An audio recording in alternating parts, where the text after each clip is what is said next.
Hello, good morning, students. I hope you all are very fine at your places. Today we are starting a very fresh chapter, that is wave optics.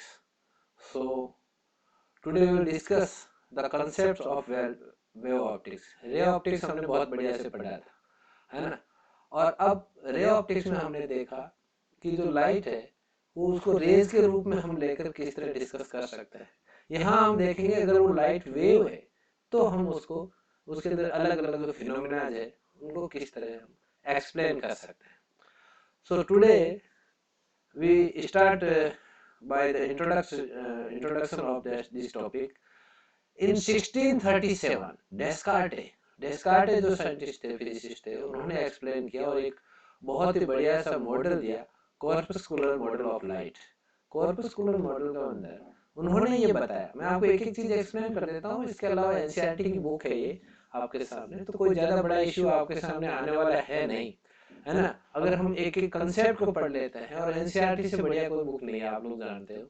Corpuscular model में डेस्कार्टे ने ये बताया कि corpuscular model के रूप में कॉर्पस्कल्स से बनी हुई होती है लाइट। कॉर्पस्कल्स का मतलब छोटे छोटे पार्टिकल्स, इलास्टिक मासलेस पार्टिकल्स, ऐसे पार्टिकल जो इलास्टिक है और मासलेस है, ये उन्होंने बताया था। और उन्होंने एक्सप्लेन किया स्नेल लॉ, जो हम रिफ्रैक्शन का काम करते हैं, इसमें स्नेल लॉ को डेस्कार्टे ने एक्सप्लेन किया था। बाकी रिफ्लेक्शन और बाकी चीजें भी उन्होंने बढ़िया से एक्सप्लेन कर दी थी इस मॉडल की हेल्प से। तो प्रॉब्लम कहाँ है? प्रॉब्लम यहाँ आई कि जब वो आगे इस मॉडल को प्रैक्टिस में लाए तो अलग अलग जो फिजिसिस्ट थे उन्होंने अलग अलग क्वेश्चन किए, और उन्होंने इसके अंदर एक अजम्पशन किया था। जब रिफ्रैक्शन को एक्सप्लेन कर रहे थे तो उन्होंने क्या कहा कि the ray of light bends toward the normal. बिल्कुल ठीक है, रिफ्रैक्शन के टाइम में नॉर्मल की तरफ बेंड हो जाती है। Then the speed of light would be greater in the second medium. Greater in the second medium के जब बैंड कब होती है? जब नॉर्मल की तरफ बैंड कब होती है? जब डेंसर मीडियम हो। और इन्होंने ये अजम्पशन ले ली कि जब डेंसर मीडियम होगा, यानी सेकंड मीडियम अगर डेंसर है, तो जो स्पीड ऑफ लाइट है वो ज्यादा होगी। समझ रहे हैं ना आप बात? Speed of light would be greater. तो डेस्कार्टे ने यहाँ पर अजम्पशन ली, तो उन्होंने ये गलती यहाँ पर बहुत बड़ी कर दी, क्योंकि उन्होंने इसी बेस पर सब चीजों को एक्सप्लेन किया था कि जितना डेंसर मीडियम होगा, ऑप्टिकली डेंसर जितना होगा, यानी वाटर में जो स्पीड ऑफ लाइट है वो ग्रेटर देन होगी एयर से। ये यहीं पे शायद वो बात आ गई, जब उन्होंने इस अजम्पशन को लेकर चीजों को एक्सप्लेन करना शुरू किया तो बहुत सारे कंसेप्ट जैसे डिफ्रैक्शन वगैरह वो एक्सप्लेन नहीं कर पाए। इसी के ऊपर बुक लिखी थी न्यूटन ने। न्यूटन वही अपने वाले सर आइजैक न्यूटन। लेकिन इन्होंने जब ये ऑप्टिक्स बुक लिखी और इसके अंदर इन चीजों को लिखा तो बहुत ज्यादा ये बुक फेमस हुई थी, बिकॉज ऑफ कि दूसरा कोई कंसेप्ट उस समय था नहीं। लेकिन इसमें भी वो डिफ्रैक्शन वगैरह को एक्सप्लेन नहीं कर पाए ब्यूटीफुली। अब आगे क्या हुआ? इन 1678 एक डच के फिजिसिस्ट आए जिनका नाम था क्रिस्टियन हागन्स। इसमें डच लैंग्वेज में इसको होता है हॉगन्स, हॉगन्स, है ना। बट हमारे लिए ठीक है कि हम इसको हाइगन बोल रहे हैं इंडिया में, तो ये चल जाएगा, प्रोनाउंसिएशन में कोई बड़ा इशू नहीं है। दिस इज हाइगन, बट हाइजन नहीं है ना। तो इन्होंने एक नई मॉडल दी, इन्होंने कहा कि ये लाइट टिनी पार्टिकल से नहीं बनी होकर वेव मॉडल, वेव मॉडल इन्होंने दिया, यानी वेव्स के रूप में बनी हुई। और ये वेव्स कैसी वेव्स है? Mechanical waves. ठीक है, मैकेनिकल वेव्स क्या होती है बच्चों? मैकेनिकल वो वेव्स होती है जिनको मीडियम की जरूरत पड़ती है। किसकी जरूरत पड़ती है? मीडियम की। तो मीडियम तो है नहीं, इनसे भी लोगों ने पूछा कि सन से अर्थ तक कैसे आ गई, तो इन्होंने क्या बता दिया, एक और नया कंसेप्ट ले आया कि बीच में एक इलास्टिक मॉडल है ना, जो हाईली इलास्टिक है और बहुत ही लो डेंसिटी का है, बहुत ही लो डेंसिटी का है, इसलिए वहां वो ईथर है, भरा हुआ है सब जगह, और वो उसी को एज ए मीडियम ये लाइट यूज करती है। तो ऐसा इन्होंने अपनी तरफ से दिया। बाद में ये इसमें भी कुछ काफी कुछ चीजें है ना हमने चेंज की, लेकिन ठीक है, पूरी तरह दोनों ही मॉडल एक्सेप्ट नहीं हुआ। आजकल क्या एक्सेप्टेंस है कि ड्यूल नेचर ऑफ लाइट, अगला नेक्स्ट टॉपिक में हम पढ़ेंगे। तो ड्यूल नेचर ऑफ लाइट का मतलब हो गया कि उसमें पार्टिकल नेचर भी है और एज वेल एज उसके अंदर वेव नेचर भी लाइट में होती है।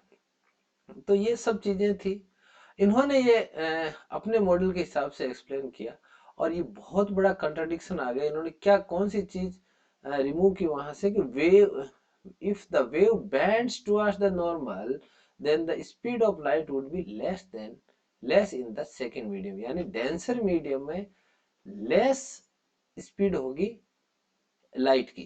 तो ये इससे क्या हुआ कि जो भी कंसेप्ट आए, जो एक्सपेरिमेंटल कंसेप्ट थे, वो एकदम से क्लियर हो गए। और इसके अंदर सबसे बड़ा जो कंट्रीब्यूशन रहा है वो इस फौकाल्ट का रहा है। फौकाल्ट ने क्या किया, एक्सपेरिमेंट करके बता दिया कि भाई स्पीड ऑफ लाइट जो है वो एयर में ज्यादा होती है और ऑप्टिकली डेंसर मीडियम्स जैसे वाटर वगैरह है, ग्लास है, इनमें कम होती है। तो इससे ये एकदम से एक्सेप्ट हो गई वेव थ्योरी, और न्यूटन की थ्योरी को गलत मान लिया गया। लेकिन बाद में समय बीतता गया और पता क्या चला कि दोनों ही थ्योरीज अपने हिसाब से पूरी तरह कंप्लीट नहीं है और पूरी तरह गलत भी नहीं है। ओके, तो ये सब कहानियां इसके अंदर लिखी हुई है, बहुत अच्छी अच्छी कहानियां, ये आप पढ़ सकते हैं कि उसके बाद क्या हुआ। इनका कोई विशेष इंपॉर्टेंस है नहीं, तो हम इसमें थोड़ा लिबर्टी लेंगे कि इसको हम छोड़ सकें। मैक्सवेल ने क्या किया था ये हम ऑलरेडी एक्सप्लेन कर चुके जब हम इलेक्ट्रोमैग्नेटिक वेव्स पढ़ रहे थे, है ना। और अभी हम स्टडी करने वाले हैं बच्चों कि हाइगन्स प्रिंसिपल जो है उसको हम डिटेल में देखेंगे, और किस तरह laws of reflection and diffraction को उसने प्रूव किया था, इसी चीज को डिस्कस करेंगे। हमें ये याद रखना है कि जो लाइट वेव्स है वो ट्रांसवर्स इलेक्ट्रोमैग्नेटिक वेव्स है। ट्रांसवर्स यानी परपेंडिकुलर इसके अंदर ऑसिलेशन होता है। किसका ऑसिलेशन होता है, इलेक्ट्रिक फील्ड और मैग्नेटिक फील्ड का, जो हमने इलेक्ट्रोमैग्नेटिक वेव्स में बढ़िया से पढ़ा था। तो इसको हम मेरे हिसाब से अपने को छोड़ देना चाहिए। इसके बाद में यहाँ एक मजेदार बात लिखी हुई है कि क्लास 6 में टीचर बताते हैं कि जो लाइट है वो ट्रेवल्स इन स्ट्रेट लाइन, और यहाँ हम पढ़ रहे हैं कि light is a transverse wave. तो वेव है, इसका मतलब क्या हुआ कि परपेंडिकुलरली, प्रोपेगेशन के परपेंडिकुलरली ऑसिलेट कर रही, तो ये लीनियर होने का तो मतलब ही नहीं है। चूंकि हम बड़े हो गए हैं, जैसे जैसे बड़े हो रहे हैं लाइट को ही, अपनी ही बातों को टाल रहे हैं। But that is greater than that time.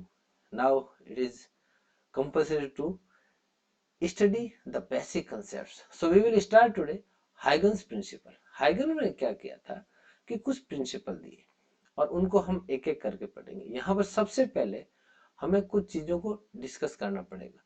यहाँ एक लिखा है, देखिए, the locus of points where oscillate in same phase is called the wave front. देखिए यहाँ पर इसका मतलब क्या है बच्चों, जैसे यहाँ पर कोई पॉइंट फोर्स है, पॉइंट सोर्स है, सॉरी। तो पॉइंट सोर्स क्या करता है कि यहाँ से लाइट इमिट हो रही है, ठीक है। बहुत सिंपली समझिए आप कि यहाँ से, यहाँ इस जगह से लाइट इमिट हो रही है, ठीक है।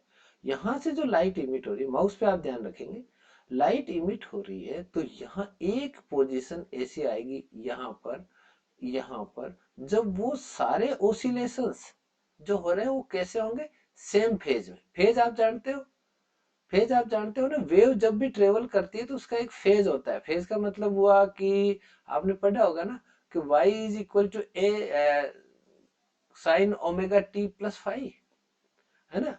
इस रूप में होते हैं जो ओमेगा टी प्लस फाइव या omega T plus k x, जो कुछ आपने पढ़ा है, वो जो एंगल के रूप में हम लेते हैं वही फेज है। और इसको हमने बढ़िया से पढ़ा था जब हम अल्टरनेटिंग करंट पढ़ रहे थे, तो उस समय आपका क्लियर हो जाना चाहिए कि फेज क्या होता है। तो जितनी भी वेव्स है, यहाँ से सब तरफ वेव्स निकलेगी, इस साइड में भी वेव्स निकलेगी, इस साइड में भी वेव्स निकलेगी, सब साइड में वेव्स निकलेगी। तो उसके अंदर जो सेम फेज में जितने भी पॉइंट होंगे उनको अगर मैं मिला दूं, दोबारा, अगर यहाँ पर जो सेम फेज में जितने भी पॉइंट हैं अगर उनको मैं मिला दूं, तो उनका जो लोकस होगा that is called wave front. उसको हम क्या कहेंगे बच्चों, वेव फ्रंट। वो वेव फ्रंट है।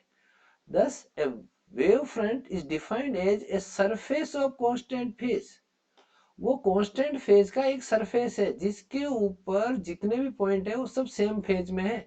अब इस तरह यहाँ पर ये जो सर्किल दिखाई दे रहा है, सर्किल मत कह देना पॉइंट के लिए, क्यों? पॉइंट से लाइट सभी डायरेक्शन में इमिट होती है। तो यहाँ पर ये 3 डायमेंशन फिगर है।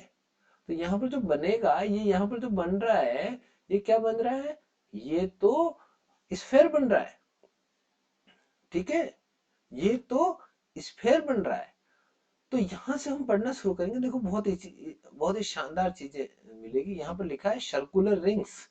सर्कुलर रिंग्स दिखाने के हिसाब से ठीक है, बट हमें यहाँ पर ये समझना है कि ये सर्कुलर रिंग्स नहीं है, ये स्फेरिकल है। क्या है? स्फेरिकल है।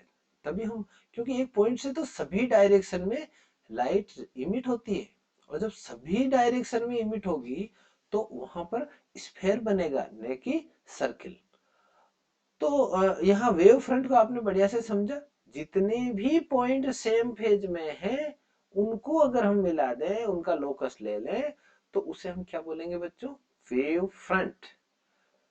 ठीक है, the speed with which the wave front moves to outwards from the source is called the speed of the wave. अब यहाँ एक और चीज डिफाइन कर रहे हैं कि speed of the wave. Speed of the wave कौन सी होगी? जहां ये बड़ी तेजी से बाहर की तरफ निकलेगा, ऐसे गुब्बार बाहर की तरफ ऐसे ऐसे ऐसे ऐसे निकलता जाएगा सभी डायरेक्शन में, ठीक है ना? अरे ऐसे वेव्स निकलती जाएगी, और वेव्स निकलने का मतलब है कि वेव फ्रंट बाहर की तरफ आएगा, है ना? कंसेप्ट क्लियर हुआ कि नहीं हुआ? वेव फ्रंट बाहर की तरफ आएगा। आप लोग पानी में कोई चीज गिराते हैं तो उसके चारों तरफ वेव्स बनती है। वो कैसे जा बाहर की तरफ पूरा का पूरा, वो सर्किल बड़ा होता जाता है ना। हाँ, वो वाटर वेव है, इसलिए सर्कुलर है। यहाँ पर हम लाइट की बात कर रहे हैं जो emitting in the all directions, और जब ऑल डायरेक्शन में इमिट हो रही है तो हम वहां पर कैसा बनेगा? स्फेरिकल बनेगा। तो वेव फ्रंट कैसा होगा? स्फेरिकल होगा। अच्छा, और वो जिस स्पीड से बाहर की तरफ जाएगा उसे हम कहेंगे speed of the wave. The energy of the wave travels in a direction perpendicular to the wave front. Energy कैसे कैसे ट्रेवल होती है? Perpendicular to the wave front.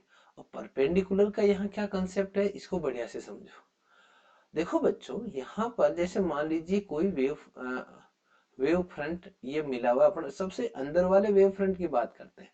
तो यहाँ पर कोई पॉइंट ले लेते हैं, इसके ऊपर जितने भी पॉइंट होंगे, मान लीजिए मैंने कोई पॉइंट लिया तो उसको बोलेंगे वेवलेट। आगे पढ़ेंगे इसमें, इसको क्या बोलेंगे? पॉइंट को क्या बोलेंगे बच्चों? वेवलेट। तो वेवलेट जो होगा उसको, उस पॉइंट पर इसके परपेंडिकुलर होने का मतलब, मैं इसको सबसे पहले इसके डायरेक्ट, इसका जो यहाँ पर बेस होगा वो क्या लूंगा मैं? यहाँ से टेंजेंट खींचूंगा और फिर उसके बाद परपेंडिकुलर खींचूंगा, यानी बाहर की तरफ। एनर्जी की डायरेक्शन क्या होगी, या वेव की डायरेक्शन क्या होगी, जिसे हम डायरेक्शन ऑफ द प्रोपगेशन भी कह सकते हैं, वो क्या होगी? इस पॉइंट से बाहर की तरफ, है ना? बाहर की तरफ मतलब परपेंडिकुलर। यहां पर ये हो गया आपका, यहाँ ये जो माउस को आप देखिए, ये माउस जिस तरह मूव कर रहा है, ये होगी direction of the, direction of the wave front, direction of the wave front. और इसके परपेंडिकुलर क्या हो गया बच्चों? डायरेक्शन ऑफ द वेव या एनर्जी ऑफ द वेव, है ना, उसकी direction. If we have a point source emitting waves uniformly in the all directions, then the locus of the point will be same amplitude and vibrate in the same phase are spheres। जो हम बात कर रहे थे इतनी देर, we have what is known as a spherical wave। इसको हम क्या बोलेंगे? spherical wave बोलेंगे। at large distance from the source, यानी सोर्स अगर इंफिनिटी पर हो तो क्या होगा बच्चों? रेज पैरेलल आएगी, है ना? क्लास 10 से पढ़ रहे हैं हम।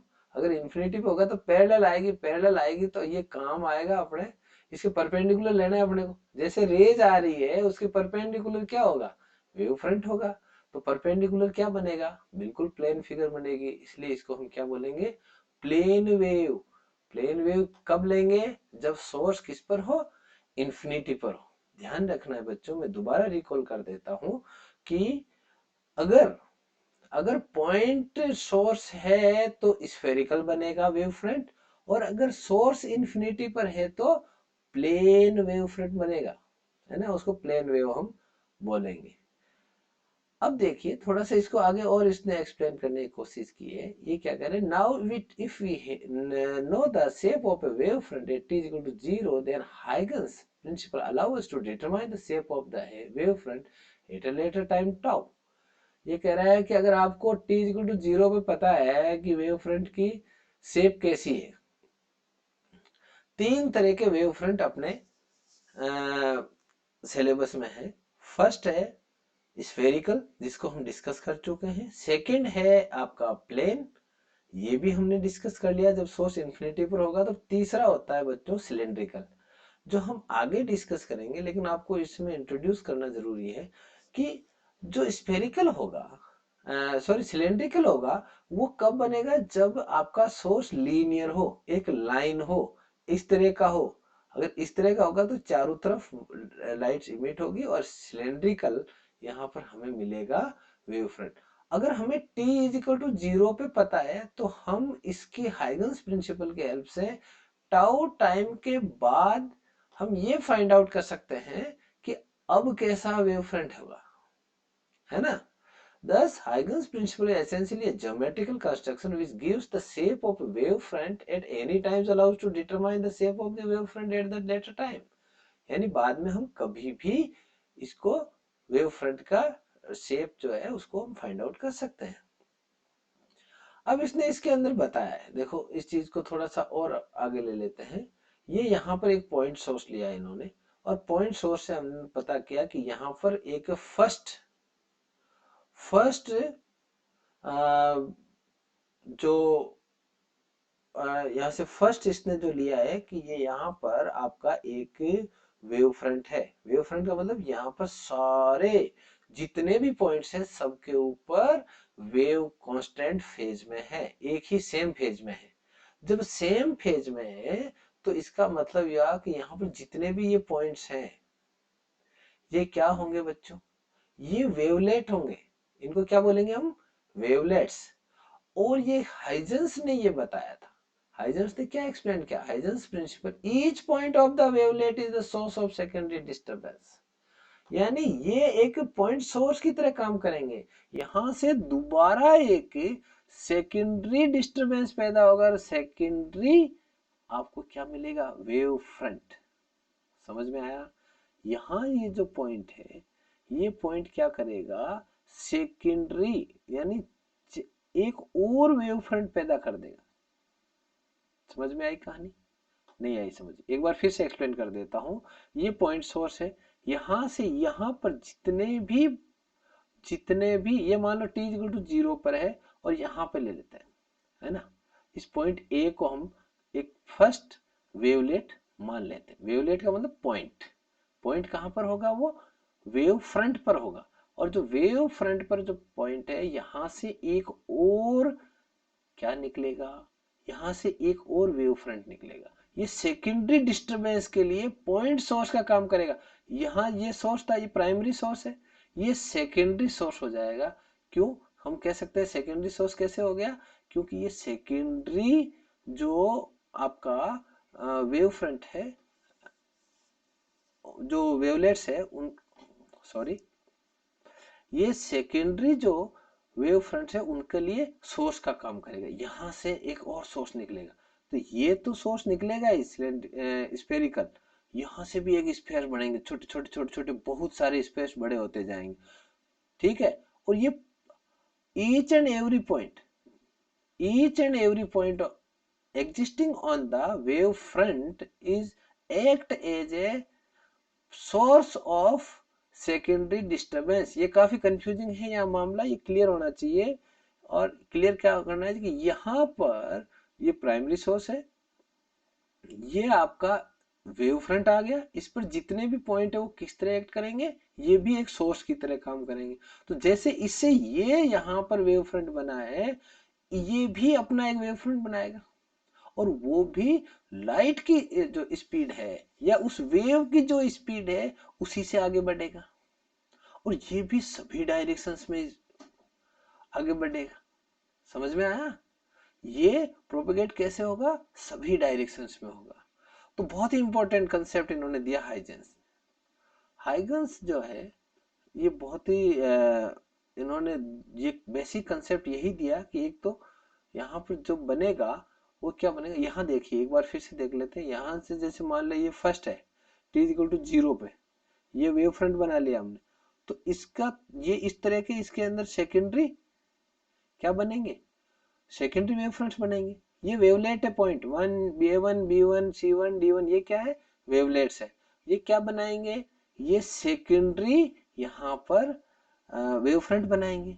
फिर क्या होगा, यहाँ पर आते आते ये सब सेम फेज में आ गए, तो ये भी एक तरह का वेव फ्रंट हो गया। अब ये दोबारा आगे आगे आने वाले जो वेव फ्रंट बनेगा यहाँ से आगे, उसके लिए सोर्स का काम करेंगे। यानी हमें ये लाइट किस तरह प्रोपेगेट होती है ये हमें यहाँ से कंसेप्ट बढ़िया से मिल सकता है। ठीक है, ये सब कुछ इसी में बताया हुआ है जैसा कि मैंने आपको एक्सप्लेन किया था, तो इसमें हम ज़्यादा नहीं पढ़ेंगे। अब हम रिफ्रैक्शन और रिफ्लेक्शन पढ़ेंगे, तो आपको जो कुछ मैं चीज़ें बता रहा हूँ वो एकदम से बढ़िया से क्लियर हो जाएगी। सबसे पहले हाइगन्स प्रिंसिपल आपने बढ़िया से पढ़ लिया है। यहाँ हम बात कर रहे हैं refraction of a plane wave. तो बच्चों रिफ्रैक्शन की जब हम बात करते हैं, देखो रिफ्लेक्शन कैसे हो रहा है, इसमें सारी चीजें लिखी हुई है, आप लोगों को मैं एक्सप्लेन करता हूँ बढ़िया से। ये एक इंटरफेस है, ये जो लाइन है यहाँ पर क्या है, एक बढ़िया से इंटरफेस बना हुआ है। ये लाइट इंसिडेंट हो रही है, ठीक है, ये इंसिडेंट हो रही है, यहाँ पे आके ये ओब्लिकली इंसिडेंट हुई और यहाँ से ये आर एंगल पर बेंड हो गई। समझ में आया, नॉर्मल के साथ आर एंगल बना रही है। और ये इसमें जो V2 है वो लेस देन V1 यहाँ लिखा हुआ, कहने का मतलब डेंसर मीडियम में हम जा रहे हैं, हम रेयर मीडियम से डेंसर मीडियम में जा रहे हैं, इसलिए टुवर्ड्स द नॉर्मल ये बेंड हो गई।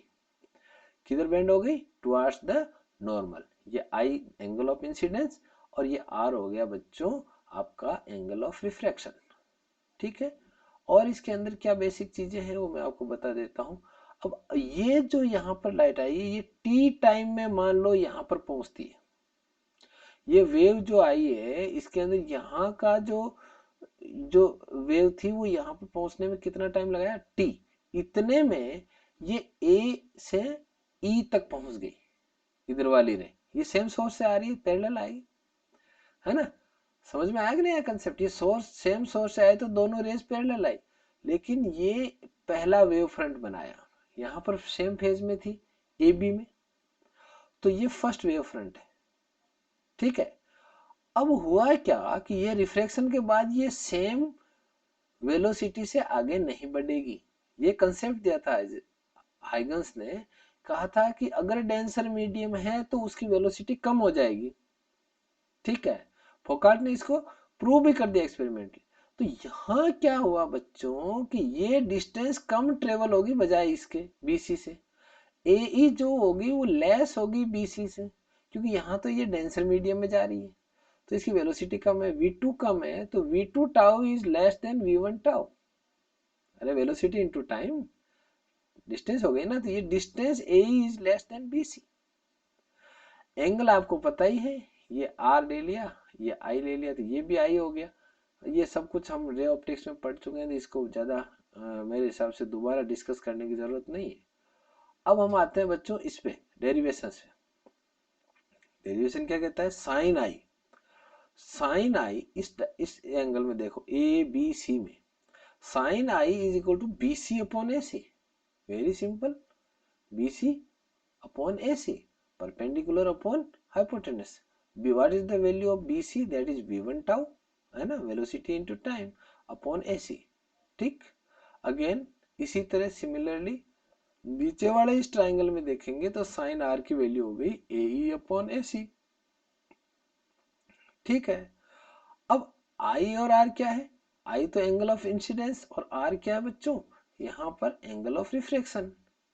ठीक है, अब इन दोनों को हम क्या करते हैं, यूज करते हैं इस एसी को। एसी को देखो इधर हम मल्टीप्लाई कर दे तो यहाँ क्या आ जाएगा बच्चों, AC sine i is equal to v1 tau, और यहाँ आ जाएगा AC sine r is equal to v2 tau. ठीक है, इससे क्या करेंगे, फिर हम एक दूसरे को डिवाइड कर लेंगे, डिवाइड करने से क्या होगा, एसी से एनसी कैंसिल आउट हो जाएगा, sine i upon sine r क्या हो जाएगा, टाउ से टाउ भी हो गया, v1 upon v2। So we will get a this formula here sin I upon sin r is equal to v1 upon v2।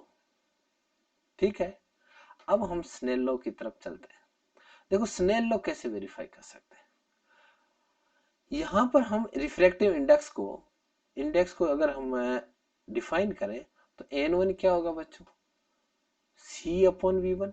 अरे velocity in vacuum upon velocity of in the that medium, है ना, ऊपर air में है ना, vacuum में c है velocity of light, और उस एयर में वहां पर v1 अगर वेलोसिटी है तो हम कह सकते हैं n1 is equal to c upon v1, और सेकेंड मीडियम में n2 is equal to c upon v2 similarly, है ना।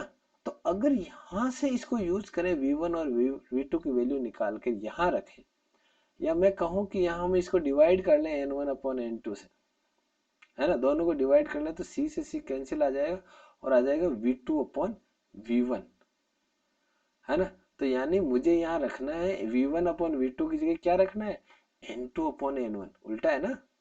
हाँ रेसिप्रोकल में यहाँ क्या आएगा, n2 अपॉन n1, n2 को हम इससे मल्टीप्लाई कर देंगे साइन r से, और n1 को कर देंगे साइन i से, तो we will get n1 sine i is equal to n2 sine r।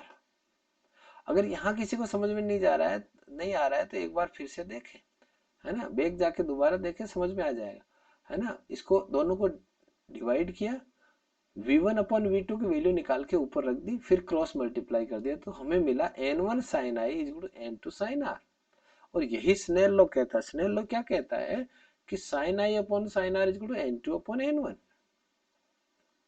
ठीक है, अगर मैं इसको लैम्डा की फॉर्म में रखना चाहूं तो बच्चों देखो यहां पर मैं आपको बता दूं कि ये जो है ये उस यहां पर इसकी जो रे है इसका लैम्डा है, कितना है, मान लो BC है, और यहां पर ये बाद में अगले वेव फ्रंट पे ये इसको मिलती है, तो इसका मतलब ये होगा कि यहां से यहां तक इसका कंप्लीट हो गया, वेवलेंथ इसकी ये है, इसमें समझ में आई, इस मीडियम में इसकी वेवलेंथ ये है, तो ए को मैंने ले लिया लैम्डा 2 या लैम्डा 1 और BC को ले लिया लैम्डा 2। क्लियर हुआ। अरे भाई ये जैसे यहां पर v1 की स्पीड से चलती, चलो मैं इसको लैम्डा 1 ले लेता हूं, इसको लैम्डा 2 ले लेता हूं, ठीक है ना, ये v2 लिख रखा है तो लैम्डा 2 ले लेता है ना, ये लैम्डा 2 हो गई, ये लैम्डा 1 हो गया, तभी तो वापस घूम कर पूरा साइकिल कंप्लीट करने के बाद से अगला वेव फ्रंट मिल गया इसको। समझ में आया, वेव फ्रंट का मतलब वापस इसको सेम फेज में चले जाना है, ठीक है। हाँ इसी को यूज कर रहे हैं, तो हम यहाँ पर मिलेगा हमें क्या मिलने वाला, lambda 1 upon lambda 2 is equal to BC upon A, और BC अपॉन BC क्या है, v1 टाउ, और ए क्या है, v2 टाउ, टाउ से टाउ कैंसिल हो गया, lambda 1 upon lambda 2 is equal to v1 upon v2, और इसी को यहाँ पर हम डायरेक्ट भी रख सकते हैं, है ना, या इसको हम ऐसे रखें क्रॉस करके, तो lambda 1 upon v1 is equal to lambda 2 upon v2, या इसको उल्टा करके लिखें तो v1 upon lambda 1 is equal to v2 upon lambda 2। So what is the value of v1 upon lambda 1, this is equal to the frequency of the first ray, है ना। अच्छा तो एक और अलग से हम कंसेप्ट निकाल के ले आए यहाँ पर कि चाहे हम रेयर से डेंसर में जाए चाहे डेंसर से रेयर में जाए, हमें ये ध्यान रखना है कि v1 upon lambda 1, v1 upon v is equal to क्या होता है, n लैम्डा होता है कि नहीं होता, v is equal to n lambda, n क्या है, frequency of the light, frequency of the wave, तो ओसिलेशन की जो फ्रीक्वेंसी है वो चेंज नहीं होगी, v1 upon lambda 1 first wave की फ्रीक्वेंसी है, v2 upon lambda 2 second wave की फ्रीक्वेंसी है, तो फ्रीक्वेंसी सेम रहेगी, चेंज किस में आएगा, वेलोसिटी में चेंज आएगा, और किस में चेंज आएगा बच्चों, उसकी वेवलेंथ में चेंज आएगा, but the frequency will remain the same. समझ में आई कहानी। रिफ्रैक्शन इन रेयर मीडियम में सेम ऐसा का ऐसा ही रिफ्रैक्शन होगा, इसके हम ज्यादा नहीं सोचेंगे, इसको सेम ऐसा ही होगा। अब हम यहाँ पर हम इंट्रोड्यूस करते हैं कंसेप्ट किसका, टोटल इंटरनल रिफ्लेक्शन का, क्योंकि वहां पर एक ऐसी चीज आएगी, एक क्रिटिकल एंगल, हम पिछले चैप्टर में पढ़ चुके हैं बढ़िया से, कि क्रिटिकल एंगल के लिए क्या होती है, टोटल इंटरनल रिफ्लेक्शन की डेफिनेशन क्या है, कि एक एंगल ऐसा होगा जिसको हम क्रिटिकल एंगल कहेंगे, और उसके कारण जो साइन आर होगा वो 1 हो जाएगा, या मैं ये कहूं कि आर है वो π/2 हो जाएगा। π/2 हो जाएगा ना, आर कितना हो जाएगा, 90 डिग्री पे घूम जाएगी, सरफेस के अलोंग विथ चलेगी, इंटरफेस के, समझ रहे हो। तो एक इसको मैं अगर 1 कर दूं, साइन 90, आर अगर 90 हो गया तो साइन 90 कितना हो गया बच्चों, साइन 91 हो गया। तो मिला क्या हमें, आई सी के लिए sine i c is to n2/n1, समझ में आया। या if I is equal to IC, then sin R is equal to 1 and R is equal to 90 degree. Obviously I is greater than IC, there cannot be any refracted wave. इसका मतलब 90 degree से बड़े के लिए तो यहाँ पर कोई रिफ्लेक्टेड वेव मिलेगी नहीं, है ना। और क्या मिलेगा अपने को, रिफ्लेक्शन मिलेगा वहां पर, क्या मिलेगा, रिफ्लेक्शन मिलेगा। ठीक है, ये देखो ये यहाँ पे कंसेप्ट दिया है, किसके लिए कंसेप्ट दिया है ना, reflection and wave will undergo that is known as total internal reflection, the phenomena is total internal reflection and its applications are discussed already. 9.4 यानी पिछले चैप्टर में हमने बढ़िया से इसको कर लिया था। यहाँ पर रेयर में क्या करना है, हमें जब डायग्राम बनाना है तो इसको बैंड करना है अवे, बाकी सेम रहेगा सारा कंसेप्ट, है ना। स्नेलो लगाएंगे और सेम बिल्कुल सिमिलरली हम इसको फाइंड आउट कर सकते हैं। लेकिन यहाँ ये भी ध्यान रखना है बेंडिंग अवे क्यों हो रही है, because V2 is greater than V1। बिल्कुल भाई, V2 तो स्पीड ज्यादा हो गई ना, रेयर में चले गए। नाउ बात करते हैं हम reflection of a plane wave by a plane surface. ठीक है, यहां से हमें ये 2 रेज यहां से आई, पैरेलल, सोर्स इन्फिनिटी पर है, पैरेलल रेज मिली, तो प्लेन अपने को वेव फ्रंट मिलेगा, that is A B. Reflection होने के बाद ये यहां से वापस मूव होगी और हमें एक और ईसी वेव फ्रंट मिला है, जो कैसा है, आफ्टर रिफ्लेक्शन है। समझने की कोशिश करो दोबारा, ईसी क्या है, आफ्टर रिफ्लेक्शन।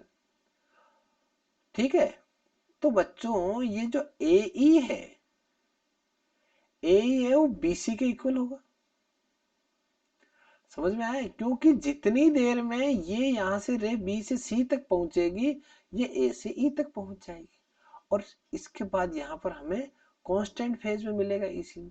तो ये कहने का मतलब है कि यहाँ तो सेम मीडियम है, जब सेम मीडियम में वेलोसिटी सेम है तो इक्वल टाइम इंटरवल में ये इक्वल डिस्टेंस ट्रेवल करेगी।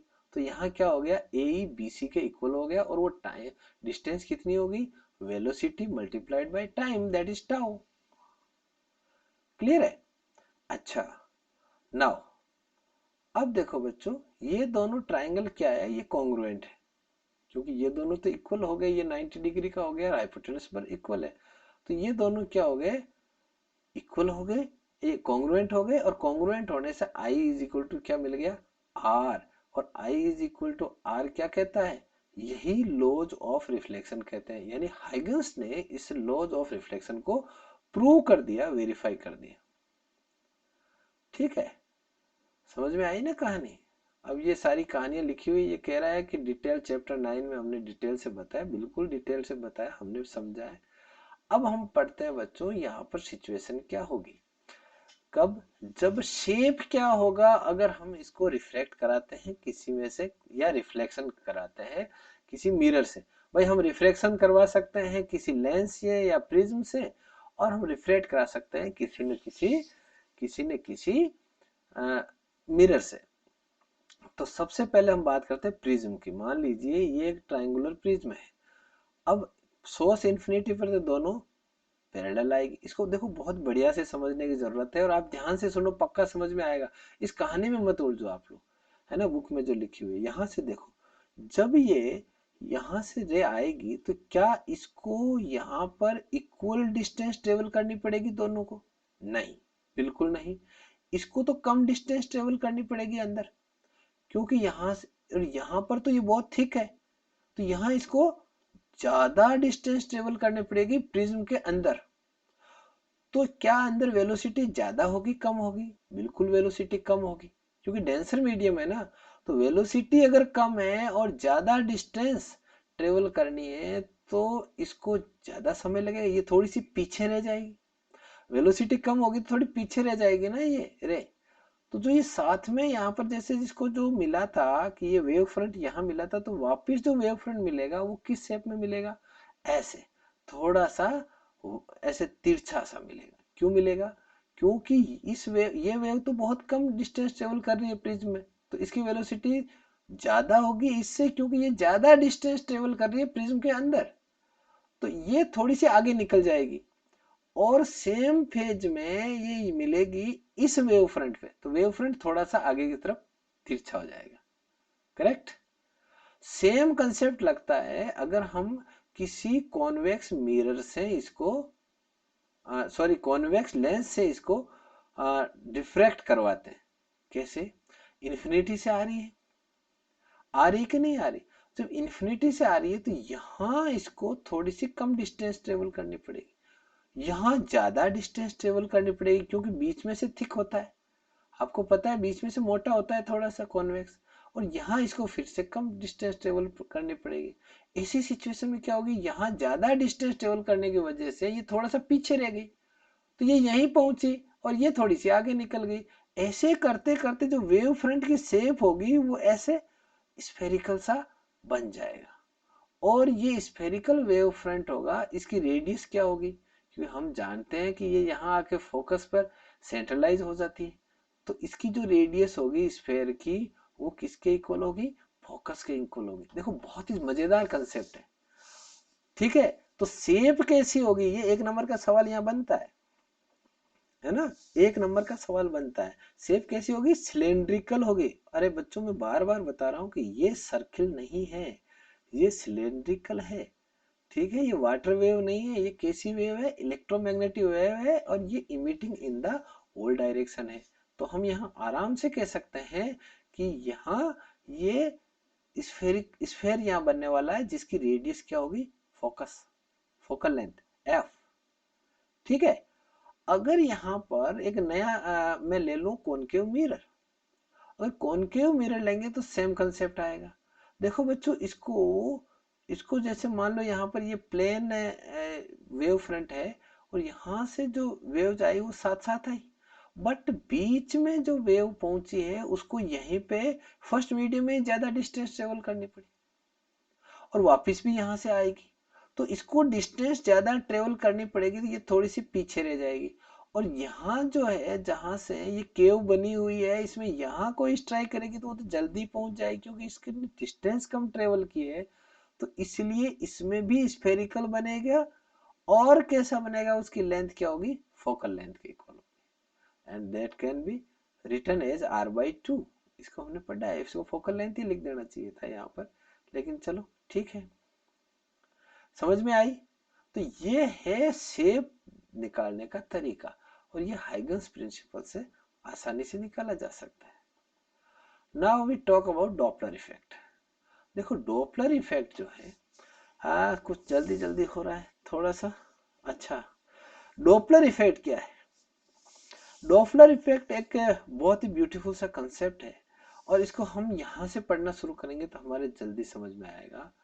If there is no medium and the source moves away from the observer, जो ऑब्जर्वर है उससे जो सोर्स ऑफ लाइट है वो दूर जा रहा है, then the later wave fronts have to travel a greater distance, तो जो बाद में वेव फ्रंट आया उसको ज्यादा डिस्टेंस ट्रेवल पड़ेगी, क्यों? खुद ही दूर जा रहा है, वो कंटिन्यू मोशन में है, यानी सोर्स और ऑब्जर्वर के बीच की डिस्टेंस बढ़ रही है।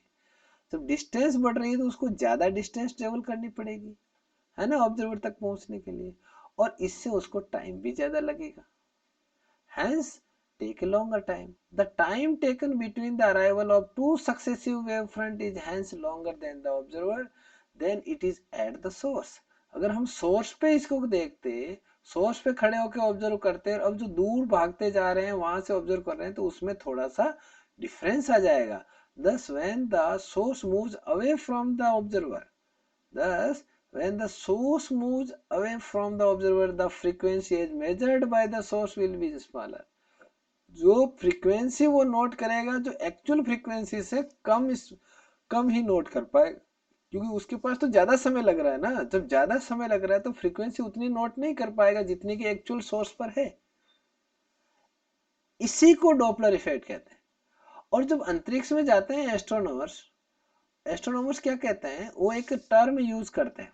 टर्म क्या यूज करते हैं कि आप लोग जानते हो कि जो विजिबल लाइट्स होती है वो वॉयलेट से स्टार्ट होती है ना, और जाती कहाँ तक है, रेड तक, है ना, लास्ट। तो उसी टर्म्स को वो यूज करते हैं। वो कहते हैं astronomers call the increase in wavelength due to Doppler effect.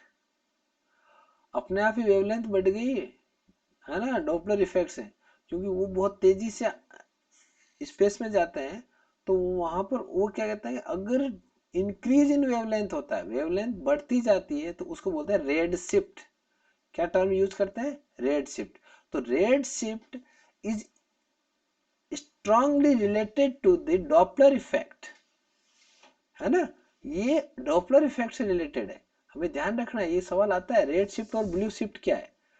तो रेड शिफ्ट क्या है कि जब हम उससे दूर जा रहे हैं, सोर्स से ऑब्जर्वर क्या कर रहा है, दूर जा रहा है, और उसकी वजह से उसकी वेवलेंथ में इंक्रीज हो रहा है। वेवलेंथ की इंक्रीज होने से क्या होगा, फ्रीक्वेंसी स्मॉल हो रही है। समझ में आया। अरे v is equal to n lambda. तो c तो v या c तो सेम है, तो फ्रीक्वेंसी कम होने का मतलब है कि वेवलेंथ इंक्रीज हो गई। तो इस इंक्रीज इन वेवलेंथ को क्या बोलते हैं, रेड शिफ्ट। ठीक है। और क्योंकि और जब ये यहां से पढ़िए आप, when waves are received from a source moving towards the observer. उल्टा भी तो हो सकता है, उल्टा भी हो सकता है, यानी सोर्स के अगर पास में आ रहे हैं, जैसे जब स्पेस में जाते हैं तो सन की लाइट को, जब सोलर लाइट यूज करते हैं तो सन की तरफ जा रहे हैं, तो वहां क्या होगा, उसको ऐसा ऐसा अपेरेंट डिक्रीज होगा वेवलेंथ में, यानी फ्रीक्वेंसी उसको ज्यादा मिलेगी, जल्दी जल्दी लाइट्स मिलेगी, है ना, जल्दी जल्दी रेज मिलेगी ना। सूरज की तरफ जा रहे हैं, सन की टुवर्ड्स द सन जा रहे हैं, टुवर्ड्स द सोर्स है ना। तो observer is moving towards the source, there is a apparent decrease in the wavelength, wavelength में डिक्रीज होगा, फ्रीक्वेंसी में इंक्रीज होगा, this is called blue shift. समझ में आई कहानी। हाँ, तो ये ब्लू शिफ्ट और रेड शिफ्ट डॉपलर इफेक्ट है। इसमें चेंज हो जाता है किसमें, आपकी वेवलेंथ में जो अपने को अपेरेंट होती है, जो मिलती है। इसके लिए जो फॉर्मूला हम यूज करेंगे, डेरिवेशन आपके उसमें सिलेबस में नहीं है, that will be equal to del v upon v. Del v जो चेंज हुआ है ना, कितना चेंज आया वेलोसिटी में, उसके कारण जो मोशन हुई दोनों के बीच में, सोर्स और ऑब्जर्वर के बीच में जब मोशन हुई, तो उसमें डेल वी अपॉन वी कितना आया, और इसको लेते हैं माइनस वी रेडियल अपॉन सी। ठीक है। अब इसमें v रेडियल है, इसका कंसेप्ट क्या है, इसको हम देख लेते हैं। v radial is the component of source, v radial is the component of source velocity along the line joining the observer to the source relative to the observer. यानी जो सोर्स वेलोसिटी है, जो दोनों के बीच में चेंज आ रहा है, उसका कौन सा कंपोनेंट उस लाइन के अकॉर्डिंग है जो कि सोर्स को ऑब्जर्वर से मिलाती है। तो इसकी ज्यादा कहानी में अपने को नहीं जाना है ना, अपने को ये कंपोनेंट वही मिलेगा, अपन उसी को कंसीडर करेंगे। ये तो सिंपल सी बात है कि भाई जहां जो लाइन मिल रही है उस लाइन के अकॉर्डिंग ही तो हम दूर जा रहे हैं या पास में आ रहे हैं। सोर्स और ऑब्जर्वर के बीच में जो लाइन मिल रही है उसी को कंसिडर करना है। ठीक है, इधर उधर की वेलोसिटी को नहीं देखना है। ठीक है। और इसी फॉर्मूले को काम में लेंगे हम जब न्यूमेरिकल सॉल्व करेंगे। और यहां पर डेल वी अपॉन वी जो है ना, यहां पर क्या है कि डेल वी पॉजिटिव कब आएगा, डेल वी पॉजिटिव आएगा जब वेलोसिटी बढ़ रही है, वी रेडियल बढ़ रही है। वी रेडियल कब बढ़ेगी बच्चों, वी रेडियल तब बढ़ेगी जब दोनों के बीच में, ऑब्जर्वर और सोर्स के बीच में डिस्टेंस बढ़ेगी। ठीक है। अगर दोनों पास पास आएंगे तो वी रेडियल नेगेटिव हो जाएगी, अगर दूर भागेंगे तो वी रेडियल पॉजिटिव हो जाएगी, है ना। इसको यूज करना है जब कोई न्यूमेरिकल आए इस तरह का कि भाई गैलेक्सी कितनी दूर जा रही है, कितनी पास आ रही है, क्या उसकी स्पीड है। देखो यहाँ पर इस एग्जांपल में इसको यूज भी किया है, del v upon v equal to minus del lambda upon lambda. ये ऑलरेडी हम डिस्कस कर चुके हैं, है ना। ये हम ऑलरेडी डिस्कस कर चुके हैं क्योंकि वी लैम्डा इक्वल टू सी है, ठीक है ना। तो v की जगह हम सी अपॉन लेमडा करके इसको कर सकते हैं आराम से, सी कैंसिल आउट हो जाएगा, ठीक है, चेंज को। तो del v upon v equal to del lambda upon lambda. अब देखो यहाँ पर एक सवाल दिया है, इसको ये सोडियम लाइट इतनी nm की दी हुई है ना। इसकी वेवलेंथ ये 589.0 और अब ऑब्जर्व हो रही है 589.6। तो डेल लेमडा क्या हो गया, दोनों का डिफरेंस, और दोनों का डिफरेंस आया पॉजिटिव 0.6। रख दो यहाँ पर पॉइंट पॉजिटिव 0.6 रख दो, ठीक है। और लेमडा की जगह कितना आ जाएगा, 589 जो एक्चुअल है। अच्छा, सी की वैल्यू हमें पता है, हमें वी रेडियन निकालने के लिए कहा है कि दोनों के बीच में कितनी तेजी से गैलेक्सी दूर जा रही है। तो इससे कैलकुलेट करेंगे, सी की वैल्यू हमें पता है, सी 3 × 10⁸ मीटर पर सेकेंड, ठीक है। वी रेडियन फाइंड आउट करता है, डेल लैम्डा हमने निकाल लिया और लैम्डा इसने गिवन है। तो इससे कैलकुलेट करेंगे तो ये इतने 306 किलोमीटर पर सेकेंड, है ना। इसी फॉर्मूले को काम में लेते हुए हम ऐसा इजीली कर सकते हैं। एक बच्चों ये देखो यहाँ पर ये यूज हुआ है मोनोक्रोमेटिक लाइट। मोनोक्रोमेटिक लाइट, और इसका मतलब क्या है, मोनोक्रोमिक लाइट का मतलब है उसकी वेवलेंथ एक ही है, वेवलेंथ चेंज नहीं हो रही। एक होती है डाइक्रोमेटिक जिसकी दो वेवलेंथ होती है, ठीक है। तो अभी केवल आप वेवलेंथ से अपने को न्यूमेरिकल में काम पड़ने वाला है। तो जिसकी एक वेवलेंथ है वो क्या है, मोनोक्रोमेटिक, और जिसकी दो वेवलेंथ है वो क्या है, dichromatic. Okay, now we come to coherent and incoherent addition of waves. यहाँ पर हम थोड़ा सा बढ़िया से ये देखेंगे कि कंसेप्ट जो है वो बहुत बढ़िया से अपने बिल्डअप हो। कोशिश करें आप कि चीजें जो है वो एक बार व्यवस्थित तरीके से अपने सामने आए। तो कोहेरेंट और इनकोहेरेंट एडिशन ऑफ वेव्स को हम यहाँ डिस्कस करते हैं। हम बड़े आराम से इसको अभी क्लियर कर लेंगे, देखो बच्चों कैसे करें। In this section we will discuss the, थोड़ा सा इसको छोटा करना पड़ेगा, चलो देखो बच्चों यहां से शुरू करते हैं, चलो ओके। आपने क्लास 11th में भी पढ़ा होगा इसको थोड़ा सा, जिसके अंदर हमने सुपरपोजिशन ऑफ वेव्स का कंसेप्ट पढ़ा था। चलो उसको अंदर हम, क्योंकि अपने को इतना ही याद है तो हम ज्यादा उसको यहाँ इन्वॉल्व करने के बजाय उसके केवल फॉर्मूलेज ही यहाँ पर इन्वॉल्व करेंगे। इसको ज्यादा डिस्कस करने का मतलब नहीं है क्योंकि इतना आपको याद भी नहीं होगा। तो सुपरपोजिशन ऑफ प्रिंसिपल कहता है क्या है, पहले इसको पढ़ लेते हैं। At a particular point in the medium, the resultant displacement produced by a number of waves is the vector sum of displacement produced in the each of the wave। यानी अगर मुझे रिजल्टेंट डिस्प्लेसमेंट निकालना है, बहुत सारी waves मिल रही है, तो मैं एक एक इंडिविजुअल जो वेव है उसका डिस्प्लेसमेंट लूंगा और उसको वेक्टर सम कर दूंगा उसका, ठीक है। तो रिजल्टेंट डिस्प्लेसमेंट हमें मिल जाएगा। यहां देखो बच्चों दो सोर्स है, S1 और S2, दो तरह के सोर्स है। यहाँ इन्होंने क्या एग्जांपल लिया कि ये दो निडल ले ली और इनको वाटर में एक साथ ऐसे किया तो यहाँ पर वेव्स निकली। जो वेव्स, ये वेव फ्रंट बाहर की तरफ चलता गया और एक पॉइंट P के लिए ये क्या करेगा, सेम वेव फ्रंट में यहाँ पर पहुंचेगा, सेम टाइम में पहुंचेगा क्योंकि दोनों को हमने एक साथ किया है। चाहे अब ये कैसे मिलता है, कैसे करेंगे, इसको हम डिस्कस करेंगे यहाँ पर, ठीक है। Consider two needles S1 and S2 moving periodically up and down in an identical fashion in the trough of water. They produce two water waves। अगर दोनों को एक बार अंदर इंसर्ट किया, वापस बाहर निकाला, वापस इंसर्ट किया, तो इससे क्या होगा बच्चों की यहाँ पर बहुत तरह की वेव्स बनेगी। बहुत तरह की नहीं, बहुत सारे वेव फ्रंट्स बनेंगे। वेव्स, पहली वेव बनी ये बाहर की तरफ प्रोपेगेट होगी, उसके बाद सेकंड वेव फिर बाहर की तरफ प्रोपेगेट होगी। इस वाटर वेव को हम आसानी से इसलिए समझ पाते हैं क्योंकि ये भी ट्रांसवर्स वेव है, इसलिए इसको इलेक्ट्रोमैग्नेटिक वेव से हम को रिलेट करके देखते हैं, इसलिए ये यहाँ पर एग्जांपल लिया है। यहाँ क्या कह रहा है कि सेम टाइम में एक पॉइंट P पर जाकर वो पहुंचती है, तो तो जो डिस्टेंस होगी वो भी सेम होगी, यानी S1P इक्वल टू S2P। ठीक है, तो ये कह रहा है कि they produce two water waves and a particular point the phase difference between the displacement produced by each of the wave does not change with time.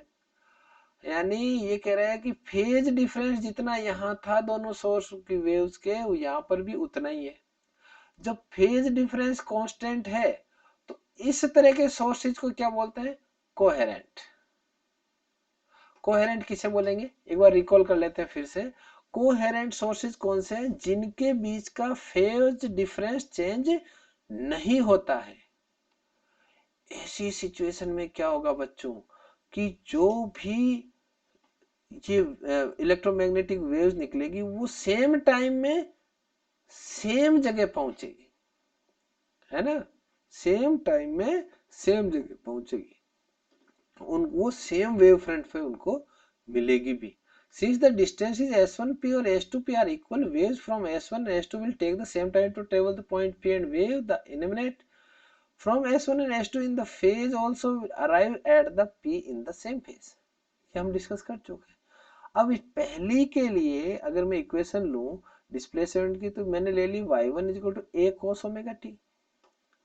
Second उसके लिए भी यही लेनी पड़ेगी क्योंकि ये सेम फेज में है ना। अभी मैंने फेज नहीं लिया है, सेम इनके बीच में ये है ना। अभी मैंने इनमें फेज डिफरेंस 0 लिया है। फेज डिफरेंस कितना है? 0 है। तो दोनों को जब हम ऐड करेंगे तो क्या आएगा? 2a cos omega t। कहने का मतलब उसी फेज में मिल गई अपने को। फेज तो सेम रहा लेकिन उसका जो डिस्प्लेसमेंट है ना, उसका जो डिस्प्लेसमेंट है उसको यहां से देखो कंसीडर। डिस्प्लेसमेंट ये किसका है? ये तो वेव का है कि नहीं? ये तो वेव का है। कौन सा? ये देखो, इसमें पूरा अगर हम लिखते तो omega T plus k x लिखते, तो एक्स तो होता वेव का, ये होता पार्टिकल का या सोर्स का। बट ठीक है, अपन इसको गहराई में नहीं जाकर अपने को जितना दिया उतना स्टडी करते हैं। तो यहां मिल गया अपने को 2a cos ओमेगा टी। दोनों ऐड हो गए ना, a cos ओमेगा टी और 2a cos ओमेगा टी। अगर मुझे इंटेंसिटी की बात करनी है यहाँ पर, तो दोनों जब मिलेंगे तो इंटेंसिटी क्या होती है? I इज इक्वल टू पहले की इंटेंसिटी। जैसे इस पहले की इंटेंसिटी लेनी है तो मुझे क्या करना पड़ेगा? ए का स्क्वायर कर दूंगा, एम्पलीट्यूड का square is equal to intensity. तो इसकी क्या होगी? A square. इसकी क्या होगी? इसकी भी ए स्क्वायर। तो दोनों के मिलके 2a स्क्वायर होनी चाहिए, बट ऐसा नहीं होता। ऐसा क्यों नहीं होता? क्योंकि रिजल्टेंट वेलोसिटी यहाँ पर हम इसका स्क्वायर करेंगे, क्योंकि दोनों मिल गई ना, दोनों का डिस्प्लेसमेंट ऐड हो गया। तो 2a का स्क्वायर करेंगे तो क्या आएगा? 4a square. और a स्क्वायर क्या है? आई नॉट। So 4i not. समझ में आई कहानी? समझ में आई कहानी? आई नॉट है इंडिविजुअल वेव की इंटेंसिटी। जब दो वेव इस तरह की मिलेगी तो उनका जो एम्पलीट्यूड होगा वो हो जाएगा 2a, और उसका स्क्वायर लेंगे हम तो 4a स्क्वायर, a स्क्वायर हो गया पहले वाली इंटेंसिटी। ठीक, तो यहां मिल गया हमें i equal to 4i not. और यहां पर ये सोर्स कैसे है? सोर्स कैसे है? सोर्स तो यहां पर हमें मिले हैं कंस्ट्रक्टिव। कंस्ट्रक्टिव इंटरफेरेंस इसको बोलते हैं। कंस्ट्रक्टिव क्यों बोलते हैं? ये हमारे समझ में आना चाहिए। कंस्ट्रक्टिव इसलिए आना चाहिए क्योंकि यहां पर क्या था कि जो पहले की इंटेंसिटी और दूसरे की इंटेंसिटी मिलकर उनकी इंटेंसिटी बढ़ी है। कंस्ट्रक्टिव काम हुआ है, अच्छा काम हुआ है ना। इंटेंसिटी बढ़ी है, चमक बढ़ी है। जब इंटेंसिटी बढ़ी है तो उससे बोलेंगे हम कंस्ट्रक्टिव इंटरफेरेंस। समझ में आया? अब डिस्ट्रक्टिव भी होता है क्या? हाँ हाँ बिल्कुल, क्यों नहीं। अब यहाँ पर एग्जाम्पल भी दिया है इसने। देखो एक एग्जाम्पल लिया है इसने। इसने क्या किया कि इसकी जो S1Q है ये मान ली कि 7 लैम्डा। 7 लैम्डा यानी कहने का मतलब इस सोर्स के लिए S1 के लिए जब ये Q पे पहुंचा तो इसने 7 अपने सर्किल कंप्लीट कर लिए, है ना। 7 बार इसने अपना जो ऑसिलेशन था वो कर लिया। एक ऑसिलेशन में जितनी डिस्टेंस ट्रेवल होती है दैट इज लैम्डा। तो 7 ऑसिलेशन में 7 लैम्डा, और इसने 9 बार कर लिए। तो इसका जो फेज डिफरेंस है वो कितना हो गया, 9 lambda minus 7 lambda, that is 2 lambda. ठीक है, कांस्टेंट रहेगा, यहां पर भी 2 लैम्डा था, यहां पर भी 2 लैम्डा है, कोई दिक्कत नहीं है। The waves emanating from S1 will arrive exactly 2 cycles earlier than the waves from S2। अरे 2 साइकिल पहले नहीं आ जाएगी ये, S1 तो 7 बार ही घूमी है, 7 ऑसिलेशन ही किए इसने, इसने 9 ऑसिलेशन किए, तो ये 2 ऑसिलेशन टाइम पहले आ जाएगी, 2 साइकिल पहले आ जाएगी। ठीक है, तो 2 साइकिल यानी 4 पाई, एक साइकिल का मतलब 2 पाई। समझ में आता है, वेव पड़ी हुई है ना बढ़िया से, एक साइकिल का मतलब 2 पाई और 2 साइकिल का मतलब 4 पाई। तो पहले की इक्वेशन लिखेंगे y1 is equal to a cos omega t, और दूसरे के लिखेंगे हम y2 is equal to a cos omega t minus 4 pi, है ना।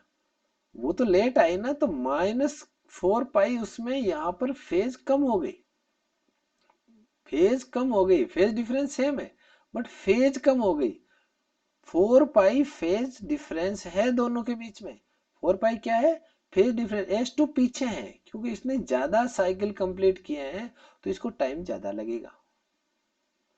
क्लियर, हाँ टाइम ज्यादा लगेगा, तो इसमें यहाँ पर अब a cos omega T minus 4 पाई भी a cos ओमेगा टी हो जाएगा, ये cos ओमेगा टी माइनस 4 पाई cos ओमेगा टी हो गया।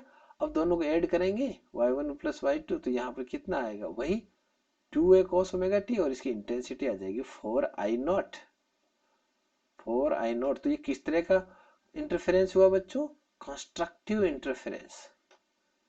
ठीक, ठीक है ना। अब बढ़िया से समझ में आया, कंस्ट्रक्टिव इंटरफेरेंस हो गया। अब एक डिस्ट्रक्टिव का एग्जांपल समझते हैं, तो और फिर आपको ये क्लियर हो जाएगा कंस्ट्रक्टिव और डिस्ट्रक्टिव होता है क्या। यहां पर इसने क्या लिया कि मान लिया कि ये 9.75 लेमडा है S1R, और S2R है 7.25 लेमडा, यानी दोनों का यहाँ फेज डिफरेंस इसने इस तरह लिया है कि दोनों की ये जो डिस्टेंस है सेम टाइम में जो कवर की, उसमें 2.5 लेमडा का डिफरेंस है। यहाँ पर 2 लेमडा का था, यहाँ पर 2.5 का ले लिया इसने।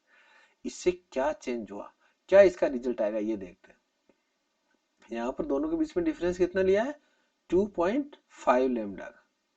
इससे क्या होगा, इससे क्या होगा कि देखो, पहली इक्वेशन अगर मैं y1 is equal to a cos omega t लिख रहा हूं, तो दूसरी कितनी लिख रहा हूं, y2 is equal to a cos omega t plus 5 pi. 5 pi क्यों लिखा, देखो यहाँ पर 2 लैम्डा था तो मैंने 4 पाई लिखा था, यहाँ पर कितना है 2.5 लैम्डा है, तो इसका डबल हो जाएगा अगर अपन फेज में इसको काउंट करेंगे, तो एक लैम्डा में 2 पाई, तो 2.5 लैम्डा में 5 पाई, डबल हो जाएगा ना। तो इसकी वैल्यू आएगी माइनस ए cos ओमेगा टी। जब हम इनको ऐड करेंगे दोनों को, तो ये तो कैंसिल आउट हो जाएंगे, होंगे कि नहीं होंगे, ए cos ओमेगा टी और माइनस को ए cos omega T cancel out हो गए, तो एम्पलीट्यूड जीरो हो गया। एम्पलीट्यूड क्या आ गया फाइनल, दैट इज जीरो, और एम्पलीट्यूड जीरो आ गया तो ए स्क्वायर भी जीरो हो गया। The two displacements are now out of phase, वो आउट ऑफ फेज हो गए दोनों, आपस में उसने कैंसिल आउट कर दिया, and two displacement will be cancel out to give zero intensity. This is referred as destructive interference. इसको क्या बोलेंगे, डिस्ट्रक्टिव इंटरफेरेंस। समझ में आई, अच्छा अब इसको सम अप कर देते हैं कि डिस्ट्रक्टिव और कंस्ट्रक्टिव कैसे, क्योंकि एग्जाम में तो फॉर्मूला नहीं मिला अभी हमें, अगर कोई न्यूमेरिकल आता है तो वहां कैसे यूज करेंगे, इसको समराइज कैसे करते हैं। देखो पाथ डिफरेंस जो है वो लैम्डा में दिखाएंगे, और फेज डिफरेंस अपन पाई में दिखाएंगे। ये आपको क्लियर कर दिया मैंने कि पाथ डिफरेंस जब भी होगा तो 2 लैम्डा 2.5 लैम्डा, ये क्या है, पाथ डिफरेंस है। और पाई में हम क्या दिखाएंगे बच्चों, पाई में हम दिखाएंगे फेज डिफरेंस। तो S1P माइनस S2P, है ना। S1P और S2P का जो डिफरेंस होगा, ये पाथ डिफरेंस हो गया। अगर n लैम्डा हो, यानी 0 1 2 लैम्डा 2 लैम्डा 3 लैम्डा 4 लैम्डा, तो यहाँ पर कंस्ट्रक्टिव इंटरफेरेंस आएगा। अभी अपने ऊपर देखा क्यों आएगा ये तो। और रिजल्टेंट वेलोसिटी की इंटेंसिटी क्या होगी, 4I0। ठीक है, समझ में आई कहानी। और अगर यहाँ पर ये n लैम्डा नहीं लेकर हम n प्लस हाफ लैम्डा ले लेते हैं, n प्लस हाफ लैम्डा का मतलब है कि ओड पाथ डिफरेंस हो, है ना। तो वहां पर हमें क्या मिलेगा, डिस्ट्रक्टिव इंटरफेरेंस मिलेगा। क्या मिलेगा, डिस्ट्रक्टिव इंटरफेरेंस मिलेगा, और रिजल्टेंट इंटेंसिटी क्या हो जाएगी, जीरो हो जाएगी डिस्ट्रक्टिव में। आप लोगों को ये चीज मैंने पहले ऊपर क्लियर कर दी थी, यहां पर हमें ये फॉर्मूला के रूप में लिखना आना चाहिए। अब इस सिचुएशन में अगर कोई ऐसा हो कि जो path difference phase difference phi आ जाए, फाई हो, अगर इस तरह का फिक्स नहीं हो कि हाफ में ही हो भाई, 2.5 नहीं होगा 2.4 हो, ऐसी सिचुएशन में क्या करेंगे, है ना, है ना। ऐसी सिचुएशन में क्या करेंगे ये भी हमें समझ में आना चाहिए। तो एक तो सबसे, इस पे आगे बढ़ने से पहले हम ये देख लेते हैं कि डिस्ट्रक्टिव जब इंटरफेरेंस होता है तो उसका लोकस कैसा आता है। ये इस तरह के आते हैं, पहले का ये, दूसरी का ये। तो इससे क्या होगा, ये एक दूसरे को इक्वल और अपोजिट डायरेक्शन में, इसलिए कैंसिल आउट कर देंगे। ठीक है, हाँ, ये एक दूसरे को कैंसिल आउट कर देंगे। तो ये इसने इसका एक लोकस लिए हैं पॉइंट्स का। अगर plus minus lambda 2 lambda 3 lambda इस तरह का हो तो इंटेंसिटी जीरो हो जाएगी ना। ठीक है, ठीक है, चलो मैं इसको शुरू करता हूँ। जब फाई यहाँ पर फेज डिफरेंस हो, तो पहला मैंने ले लिया ए कोस ओमेगा टी, दूसरा हो जाएगा A cos omega T plus phi. दोनों के बीच में फेज डिफरेंस कितना आ गया, फाई का। दोनों को ऐड करेंगे, तो ऐड करेंगे तो बहुत ही सिंपली ऐड कर लेंगे, ए कोस ओमेगा टी और plus A cos omega T plus phi. अब इसके अंदर अगर हम फॉर्मूला लगाएंगे कोस 2 कोस है कोस बी वाला, है ना। तो इसमें क्या आएगा बच्चों, अपने को क्या मिलेगा, ए प्लस बी अपॉइंट टू ए माइनस बी अपॉइंट टू। तो हमें यहाँ पर क्या मिलेगा, 2a, है ना, 2a कोस 5/2 और कोस ओमेगा टी प्लस 5/2। अरे ऐड करके हाफ करेंगे ना इसको। देखो ओमेगा टी और ओमेगा टी कितना हो गया, 2 ओमेगा टी प्लस 5, और अपॉन 2 करेंगे तो क्या मिलेगा बच्चों, 2 ओमेगा टी का 2 कैंसिल आउट हो गया, ओमेगा टी मिल गया, और 5 की जगह 2 से जब हम डिवाइड करेंगे तो 5/2 मिल जाएगा। इसी तरह जब माइनस करेंगे तो इसमें से ये कैंसिल आउट हो गया, ओमेगा टी तो गायब हो गया, पीछे क्या बचा 5/2। तो ये जो टर्म है ये टाइम डिपेंडेंट नहीं है, और जो चीज टाइम डिपेंडेंट नहीं है वो क्या है, वो उसका एम्पलीट्यूड है। समझ में आई कहानी। ये 2a cos 5/2 क्या है यहाँ पर, ये इसका एम्पलीट्यूड है। तो जब हम इंटेंसिटी निकालेंगे तो इसका स्क्वायर करेंगे, एम्पलीट्यूड का स्क्वायर तो करेंगे। तो 2 का 4 हो गया, a का a स्क्वायर जिसको हम आई नॉट लिखेंगे, cos 5/2 हो गया cos स्क्वायर 5/2। अब देखो ये हम लास्ट एक ऐसी चीज जगह पहुंच गए जहां से हम इसको जनरलाइज कर सकते हैं, हम किसी में डिस्ट्रक्टिव कंस्ट्रक्टिव सब में लागू कर सकते हैं। अगर फाई जीरो है, प्लस माइनस 2 पाई है 4 पाई है, तो इसकी वैल्यू क्या आ जाएगी 1। कोस स्क्वायर, सॉरी यहाँ पर देखिए, कोस स्क्वायर 5/2, इसकी वैल्यू क्या आ जाएगी 1 आ जाएगी ना। जीरो आएगा तो कोस जीरो 1, 2 पाई आएगा तो यहाँ पर पाई मिलेगा, और उसका स्क्वायर करेंगे तो 1 आएगी। बट अगर ऐसा नहीं होकर यहाँ 5 आएगी, जैसे 3 पाई, 3 पाई आएगा तो यहाँ पर 3 पाई/2 हो जाएगा, और यहाँ इसकी वैल्यू जीरो नहीं होगी। जीरो नहीं होगी तो यहाँ पर आपको ये आई भी कंस्ट्रक्टिव नहीं मिलकर डिस्ट्रक्टिव मिलेगा।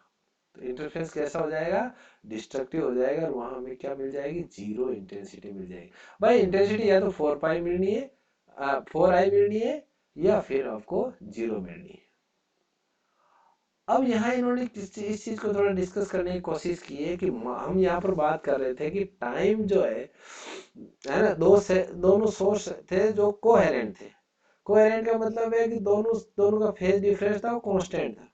अगर फेज डिफरेंस कांस्टेंट नहीं है और टाइम के साथ बदल रहा है, अगर टाइम के साथ बदल रहा है तो हमें स्टेबल इंटरफेरेंस नहीं मिलेगा, है ना। वहां पर हमें जो इंटरफेरेंस मिलेगा वो कैसा मिलेगा, स्टेबल नहीं मिलेगा, टाइम के साथ बदलता हुआ मिलेगा। जो मैक्सिमम और मिनिमा है, देखो मैक्सिमम और मिनिमा की अभी तक हमने डिस्कस नहीं किया है, क्योंकि हमारा काम चल रहा था। मैक्सिमम का मतलब होता है जब आपकी इंटेंसिटी 4i0 हो, क्लियर कर दूं दोबारा, मेरी बात को ध्यान से सुने। मैक्सिमा का मतलब जब अपनी इंटेंसिटी 4I0 और मिनिमा जब इंटेंसिटी 0 हो, ठीक है। जब डिस्ट्रक्टिव इंटरफेरेंस हो रहा हो तो इनका क्या होगा कि अगर टाइम के साथ ये बदल रही है, इसकी ये 5/2, ये 5 अगर टाइम के साथ वेरी कर रहा है तो हम इसका जो एवरेज लेंगे, क्या लेंगे, एवरेज लेंगे। 4I0 cos स्क्वायर 5/2 में 4I0 तो सेम, ये तो ऐसा ही रहेगा, लेकिन जो हमें एवरेज इंटेंसिटी मिलेगी तो उसमें cos स्क्वायर 5/2 का हम एवरेज ले लेंगे। और ये एवरेज जब, एवरेज क्या आएगा, या तो पूरी आ रही है या तो इसकी वैल्यू 1 आ रही है या 0 आ रही है, तो इसका एवरेज क्या आने वाला है, हाफ आने वाला है। समझ में आया कि नहीं आया? इसका एवरेज क्या होना है, या तो वैल्यू इसकी कितनी आ रही है 1, तभी तो 4I0 हो रहा है, और यह आ रही है 0, जिससे कि इंटेंसिटी 0 हो रही है, जिसको अपन डिस्ट्रक्टिव बोल रहे हैं। तो यहाँ इसकी वैल्यू या तो 0 आएगी या 1 आएगी, तो इसका एवरेज क्या आएगा, दैट इज हाफ। एवरेज क्या आएगा, हाफ। तो एवरेज अगर हाफ आएगा तो जब टाइम वेरिंग होगा तो इंटेंसिटी अपने को क्या मिलेगी, 2I0, क्योंकि यहाँ पर हाफ मिलेगा तो नीचे वाला जो डिनोमिनेटर वाला 2 है उससे ये 4 कैंसिल आउट हो जाएगा, 2I0 मिलेगा। तो हमें जब टाइम वेरिंग फेज डिफरेंस हो तो उस समय जो इंटेंसिटी आउटपुट इंटेंसिटी का मिलेगा वो कैसा मिलेगा, 2I0 at all the points, वहां मैक्सिमम और मिनिमम की स्थिति नहीं रहेगी। ठीक है बच्चों। अच्छा, अब देखो हम इस आज के क्लास के लगभग लास्ट फेज में है ना। हम इसको पढ़ेंगे अब, लाइट वेव्स और यंग्स एक्सपेरिमेंट। यंग ने जो एक्सपेरिमेंट किया था तो उसने क्या किया कि दो तरह के पहले उसने दो सोर्स बनाए।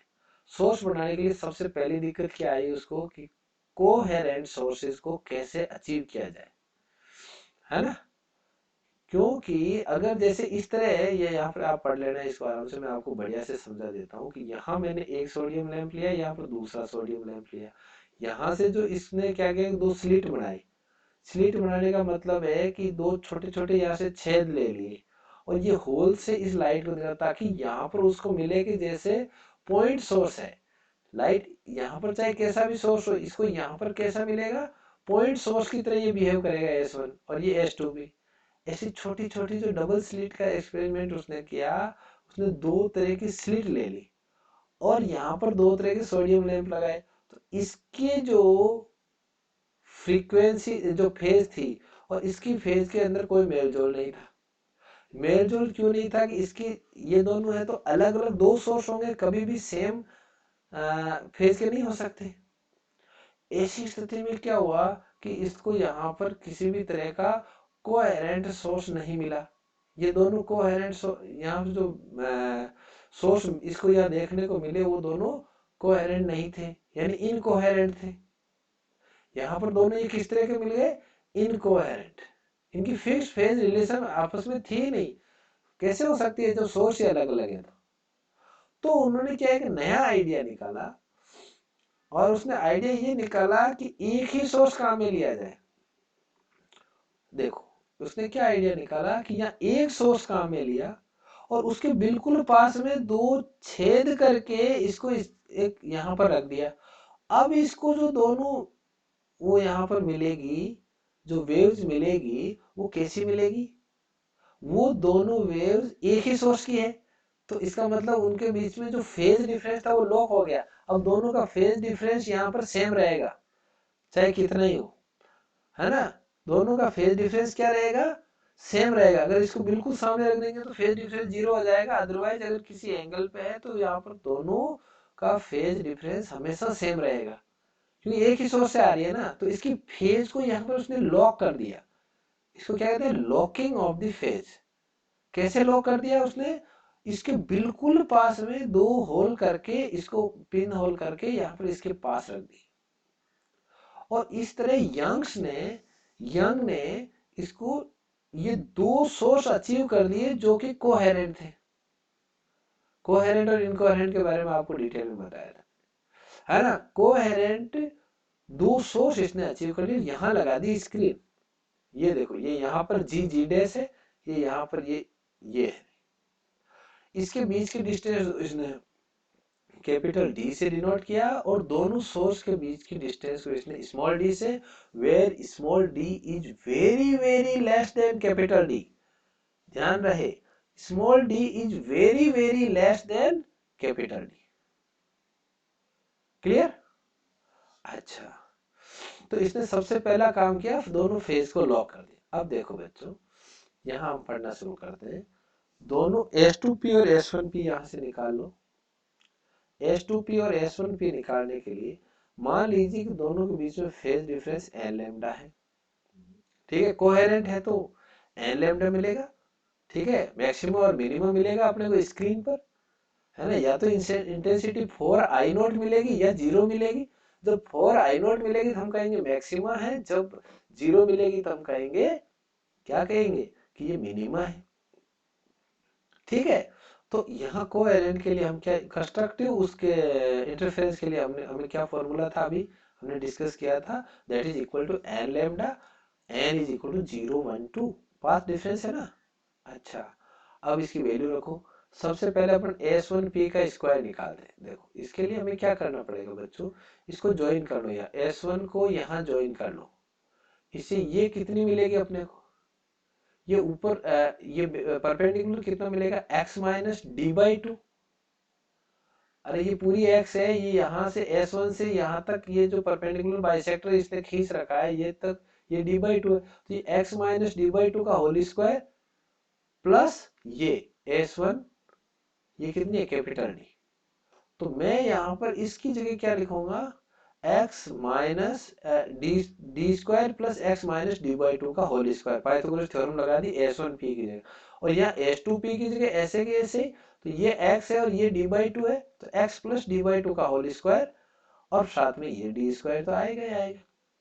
तो इस तरह मैं यहाँ पर वैल्यू निकाल रहा हूँ S1P और S2P की।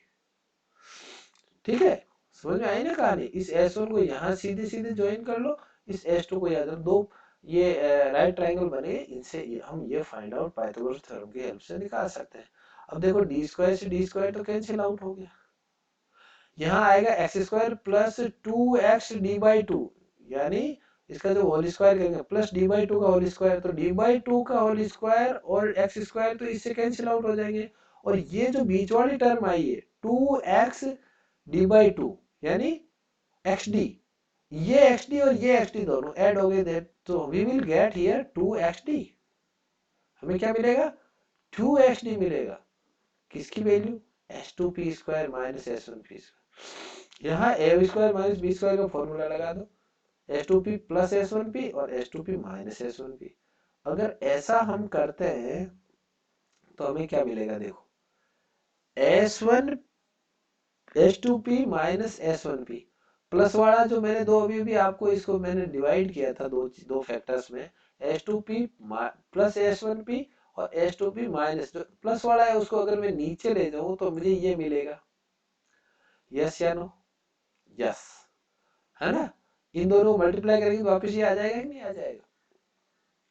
बायो वाले सोच रहे हैं सर मैथमेटिक्स पढ़ा रहे हैं या फिजिक्स पढ़ा रहे हैं, बेटा ऐसी फिजिक्स है ना। हाँ, तो d यहाँ पर हमें मिलने वाली है, ये अगर हम d बहुत छोटी लेते हैं d से, तो यह एरर बहुत कम आती है।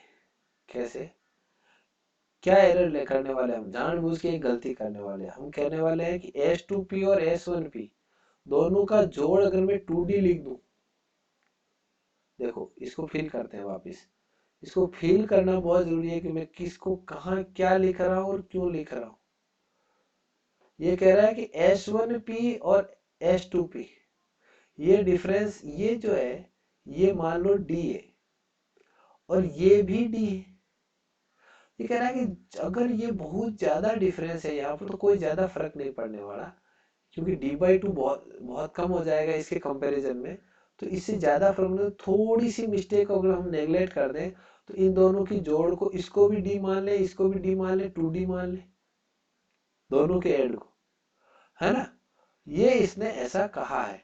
ऐसा करने से कितना गैप आएगा ये भी देख लो, इसने एक एग्जांपल लेके बताया है। ठीक है, इसने एक एग्जांपल लिया और इसके, सॉरी कहाँ भाग गए, हाँ, इसने लिया है कि जैसे ये 100 सेंटीमीटर की डी है, ये 0.1 सेंटीमीटर, बिल्कुल नियरर दोनों सोर्स बनाए हुए हैं। तो ये जो होगी ये 2D, इसके अंदर बिल्कुल 0.01 का गैप आएगा, और जो मिस्टेक आएगी वो आएगी 0.005। तो इसको अपन नेगलेक्ट कर सकते हैं इजीली, बहुत ही कम एरर आएगी। तो ये यहाँ पे इसने लिखा नहीं है। H2P minus S1P is equal to 2XD upon 2 capital D. इसकी जगह क्या लिखेंगे, 2 कैपिटल डी, 2 से 2 कैंसिल हो जाएगा और यहाँ मिल जाएगा XD अपॉन कैपिटल डी। तो यहाँ इसको लिखना चाहिए था, थोड़ा सा छूट गया लगता है। तो यहाँ हम क्या लिखेंगे, XD अपॉन कैपिटल डी। ये याद रखना है। अगर इसकी जगह मैं n लैम्डा रखूं और फिर इस x की वैल्यू निकालूं तो मुझे क्या मिलेगी, इसको ट्रांसपोज कर दूंगा ना XD अपॉन कैपिटल डी को दूसरी साइड में, तो मुझे क्या मिलेगा, x equal to S X N n lambda D upon D. और ये बहुत ही शानदार फॉर्मूला बन गया है। क्या फॉर्मूला बना, xn is equal to n lambda D upon D, where n 0 1 2 3 कितना भी हो सकता है। यहाँ हमें कंस्ट्रक्टिव इंटरफेरेंस मिलेगा, तो ब्राइट रीजन मिलेगा। कंस्ट्रक्टिव का मतलब इंटेंसिटी ज्यादा होगी, वहां पर 4I0 होगी। तो हमें इस जगह पर x की कितनी डिस्टेंस पर हमें ब्राइट मिलेगा। और अगर जहां समझ में आया ना, x कौन सी डिस्टेंस है, x कौन सी डिस्टेंस है, x तो ये है ना, इस, sorry just a minute, x कौन सी डिस्टेंस है, x कौन सी डिस्टेंस है बच्चों, x ये डिस्टेंस है O से लेकर P तक की।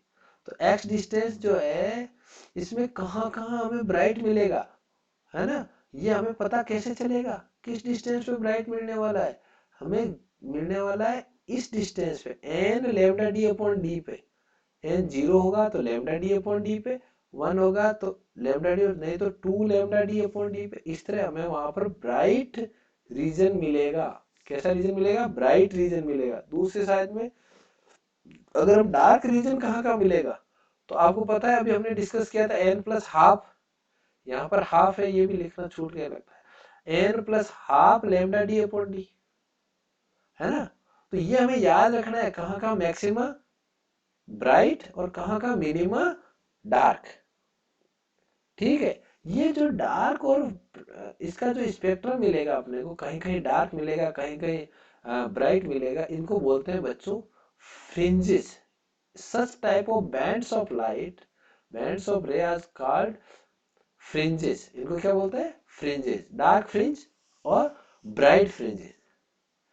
ठीक है, अब कुछ एक दो टर्म देख लेते हैं। एक टर्म है फ्रिंज विड्थ। फ्रिंज विड्थ क्या होती है बच्चों, फ्रिंज विड्थ होती है बीटा। फ्रिंज विड्थ क्या होती है, beta. Two continuous dark fringes या टू कंटिन्यूअस ब्राइट फ्रिंजेस के बीच की distance, and it is always given by lambda D upon D. ये फॉर्मूले आपको सारे याद होने चाहिए, ये फॉर्मूला आपको याद रखना है बच्चों, ताकि आप यहाँ से मैक्सिमा जब भी आपको कोई न्यूमेरिकल आए कि मैक्सिमा कहाँ मिलेगा तो उसके लिए ये लगा सके। मिनिमा के लिए आपको ये फॉर्मूला याद रखना है, X N is equal to N plus half lambda D upon D.